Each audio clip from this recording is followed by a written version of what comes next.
आज के इस लेक्चर में हम आपको बताने जा रहे हैं बच्चों स्ट्रक्चर और फंक्शन स्टोमेटा का। आपने अभी तक न्यूट्रिशन इन प्लांट्स पढ़ लिया, उसमें आपने देखा था ऑटोट्रॉफिक न्यूट्रिशन, उसमें जो गैसेस एक्सचेंज होता है वो किस तरह से होता है और उसके लिए स्टोमेटा कितनी हेल्प करते हैं वो आप इसमें देखेंगे। तो सबसे पहले देखते हैं स्ट्रक्चर कैसा होता है स्टोमेटा का। स्टोमेटा है कि स्टोमेटा एक ओपनिंग होती है लीफ के लोअर सरफेस में, ये गार्ड सेल्स होती है, किडनी शेप की गार्ड सेल्स हैं लीफ की लोअर सरफेस में, और ये गार्ड सेल्स, दो गार्ड सेल्स ऐसे अरेंज होती हैं कि इनकी आउटर साइड एक कॉन्वेक्स साइड है और इनर वाली कॉन्केव साइड है। इस गार्ड सेल में जो इनर वॉल होती है ये थिक है और आउटर वॉल इसकी थिन वॉल होती है। इसके बाहर की तरफ सब्सिडरी सेल्स हैं, ये भी एपिडर्मल सेल्स होती हैं जो सब्सिडरी सेल्स हैं।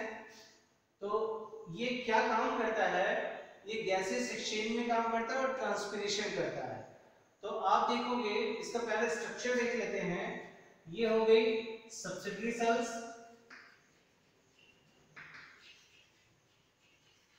सब्सिडरी सेल, ये दोनों है गार्ड सेल,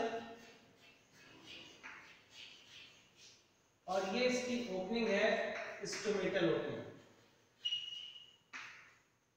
ठीक है, तो ये एक होता है ओपन स्टोमेटा, और जब स्टोमेटा क्लोज होगा तो वो गार्ड सेल वहां पर थोड़ी सी फ्लैशिंग जैसी और हो जाएंगी, ये क्लोज स्टोमेटा होता है। और इसी तरह की होगी इसकी सब्सिडरी सेल्स,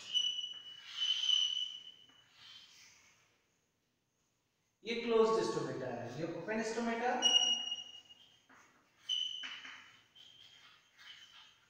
और ये क्लोज्ड स्टोमेटा।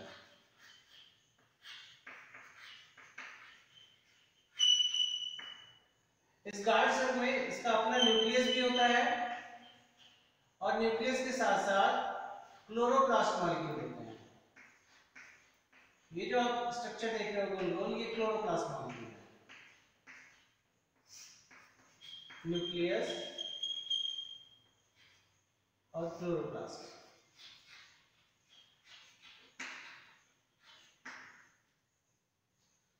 तो ये कैसे ओपनिंग होती है इसकी और क्या काम करता है, इसका फंक्शन देखिए। आप स्टोमेटा का दो फंक्शन देखोगे, एक फंक्शन होता है इसका ट्रांसपिरेशन करना, ट्रांसपिरेशन, और दूसरा फंक्शन होता है गैसेस एक्सचेंज। जब ये स्टोमेटा ओपन होते हैं तब कार्बन डाइऑक्साइड अंदर की तरफ आती है और ऑक्सीजन बाहर निकलती है। तो ये किडनी शेप की गार्ड सेल्स होती हैं डाइकॉट प्लांट में, और मोनोकॉट प्लांट में ये डंबल शेप की होती है। मोनोकॉट प्लांट में ये डंबल शेप,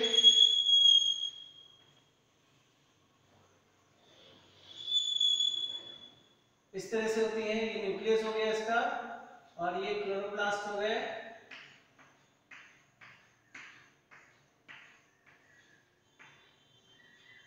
इसमें भी इनर वॉल जो है ये थिक वॉल है और आउटर वॉल जो है वो थिक वॉल है। इसके बाद में इसके इधर ये सब्सिडरी सेल्स हैं। तो डबल शेप के स्टोमेटा होते हैं मोनोकॉट प्लांट में। तो अब देखते हैं, ये तो इनका फंक्शन हो गया ट्रांसपिरेशन करना, गैसेस एक्सचेंज करना। ट्रांसपिरेशन क्या है, ट्रांसपिरेशन है कि वाटर को इवेपोरेट करते हैं प्लांट्स स्टोमेटा की हेल्प से। तो इसी इवेपोरेशन को हम कहते हैं ट्रांसपिरेशन। अगर आपको इसको डिफाइन करना होगा तो आप डिफाइन करोगे removal of water in the form of water vapour from the aerial parts of the plant. Removal of water in the form of water vapour from the aerial parts of the plant. तो plants के aerial parts में सबसे ज्यादा जो transpiration होता है वो stomata के थ्रू होता है। तो ये स्ट्रक्चर होता है और ये इनका फंक्शन होता है। अब इसमें देखते हैं कि ये फंक्शनिंग कैसे करते हैं, स्टोमेटा कैसे फंक्शन करते हैं।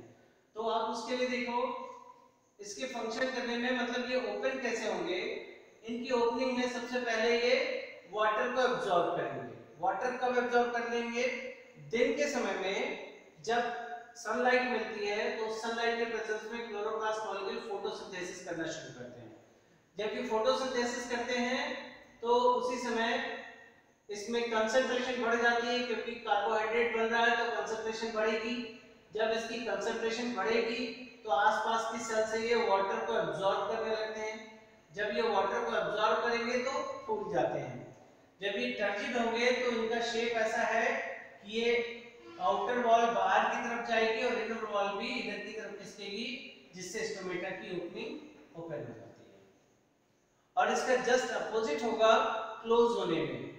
जब रात होगी, शाम होने लगेगी, सनलाइट खत्म हो जाएगी तो फोटोसिंथेसिस पे रुक जाएगी। जब फोटोसिंथेसिस रुकेगी तो यहाँ पे कार्बोहाइड्रेट कम हो जाएगा, और जब कार्बोहाइड्रेट यानी स्टार्च कम हो जाएगा तो इसकी कंसंट्रेशन भी लो हो जाएगी। इसकी कंसंट्रेशन लो होते ही फिर यहाँ से पानी जो है बाहर निकल जाएगा। जब इसका पानी बाहर निकल जाएगा तो गार्ड सेल्स फ्लैसिड हो जाती हैं, सिकुड़ जाती हैं, और जब फ्लैसिड होंगी तो इसकी ओपनिंग जो है ये क्लोज हो जाएगी।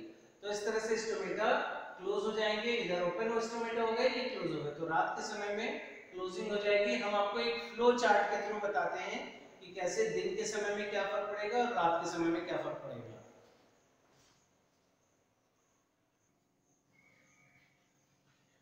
यहाँ देखिए आप कैसे ये फंक्शन करेंगे। स्टोमेटा ओपन कब होंगे, जब दिन के समय में सनलाइट मिलेगी तो सनलाइट की वजह से फोटोसिंथेसिस होगी गार्ड सेल्स में, और गार्ड सेल्स में जब फोटोसिंथेसिस होगी तो उसकी कंसंट्रेशन भी बढ़ेगी, क्योंकि वहां शुगर बन रहा है, कार्बोहाइड्रेट बन रहा है, इसलिए उसमें कंसंट्रेशन बढ़ेगी। जब गार्ड सेल्स की कंसंट्रेशन बढ़ेगी तो गार्ड सेल्स वाटर को एब्जॉर्ब करती हैं, जिसको एंडोस्मोसिस कहते हैं। ये आसपास की सेल से वाटर को एब्जॉर्ब करने लगेंगी, इधर से वाटर को एब्जॉर्ब करेगी, और जब वाटर को एब्जॉर्ब करेंगी तो ये टर्जिड हो जाएंगी, गार्ड सेल्स टर्जिड हो जाएंगी, और इनकी टर्जिडिटी की वजह से स्टोमेटा की ओपनिंग ओपन हो जाएगी। तो ये होता है ओपनिंग होने के समय। क्लोज होने के समय में जस्ट इसका अपोजिट है, गार्ड सेल्स की कंसंट्रेशन लो होगी। कैसे लो होगी, क्योंकि उसका जब पानी इवापोरेट कर जाता है तो पानी निकल जाने की वजह से इसकी कंसंट्रेशन लो हो जाती है, और जो गार्ड सेल्स हैं वो फ्लैसिड हो जाएंगी। जैसे ही गार्ड सेल्स फ्लैसिड होंगी वैसे ही इसका पानी ये स्टोमेटा फिर से क्लोज हो जाएंगे। तो इस तरह से मैकेनिज्म होती है इसकी ओपनिंग एंड क्लोजिंग की। इसकी मैकेनिज्म के पीछे कुछ थ्योरीज भी हैं, लेकिन वो थ्योरीज हम यहाँ पर एक्सप्लेन नहीं करने जाएंगे। पोटेशियम आयन एक्सचेंज थ्योरी होती है, साथ में पीएच सिस्टम की भी होती है, तो वो अलग अलग थ्योरीज हैं। आपको इतने सिलेबस में इतना जाना नहीं है, इसलिए हम उसको नहीं जाएंगे। आपको ध्यान रखना ये क्या कि स्टोमेटा की पोजीशन कहाँ होती है। स्टोमेटा लीफ में नीचे की तरफ होते हैं, ज्यादातर प्लांट्स में लीफ में नीचे की तरफ होते हैं, कुछ प्लांट्स में ऊपर भी होते हैं, कुछ में दोनों तरफ होते हैं। डाइकोट प्लांट में ज्यादातर नीचे की तरफ होते हैं, लीफ की लोअर सरफेस है, यहाँ स्टोमेटा होते हैं। और मोनोकोट प्लांट में दोनों तरफ बराबर होते हैं, जितने स्टोमेटा ऊपर है उतने ही नीचे भी हैं, क्योंकि मोनोकोट लीफ की जो पोजीशन होती है वो इस तरह की होती है, तो ऊपर और नीचे दोनों तरफ बराबर स्टोमेटा होते हैं। और मोनोकोट लीफ में हमने आपको बताया था जो गार्ड सेल्स हैं वो डंबल शेप की होती है। तो ये इनका ओरिएंटेशन अलग अलग है। ये जब ओपन होते हैं तो ट्रांसपिरेशन होगा, वाटर वेपर के रूप में निकलेगा, और जब यही उसी समय जब ओपन होंगे तो गैसेस एक्सचेंज भी होता है। कार्बन डाइऑक्साइड अंदर की तरफ आएगी, ऑक्सीजन फोटोसिंथेसिस जो बनी वो बाहर की तरफ जाएगी।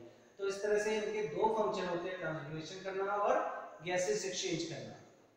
इस तरह से प्लांट्स फोटोसिंथेसिस करते हैं, और फोटोसिंथेसिस में ये हेल्प करते हैं गैसेस एक्सचेंज करने के लिए। इससे रिलेटेड कुछ क्वेश्चंस आएंगे, आपको क्वेश्चन सॉल्व करने होंगे, क्योंकि गार्ड सेल्स में न्यूक्लियस भी है एक, और इसमें क्लोरोप्लास्ट भी है। जब क्लोरोप्लास्ट होते हैं तो ग्रीन डॉट जो स्ट्रक्चर दिखाई दे रहे हैं वो क्या हो गए, क्लोरोप्लास्ट हो गए। काम क्या हुआ इनका, फोटोसिंथेसिस करना। और ये जो है एपिडर्मल सेल्स होती है, गार्ड सेल्स भी एपिडर्मल सेल्स होती हैं, और इसके बगल में जो सब्सिडरी सेल्स हैं वो भी एपिडर्मल सेल्स ही होती हैं। तो इस तरह से ये एपिडर्मिस की सेल्स होगी, और इसके पीछे की तरफ ही कैविटी होती है। आपने पिछले वाले वीडियो में देखा था कि पीछे जो कैविटी थी, एयर कैविटी, उसी में वाटर रहता है, वो वाटर यहाँ मिलेगा, इससे इसमें आएगा, और तब जाके टर्जिड होंगे, ओपन हो जाएंगे। ठीक है, तो अब आपको काफी कुछ समझ में आ गया होगा और इससे रिलेटेड इससे ज्यादा क्वेश्चन नहीं आते हैं, इतने ही क्वेश्चन आते हैं। Thank you.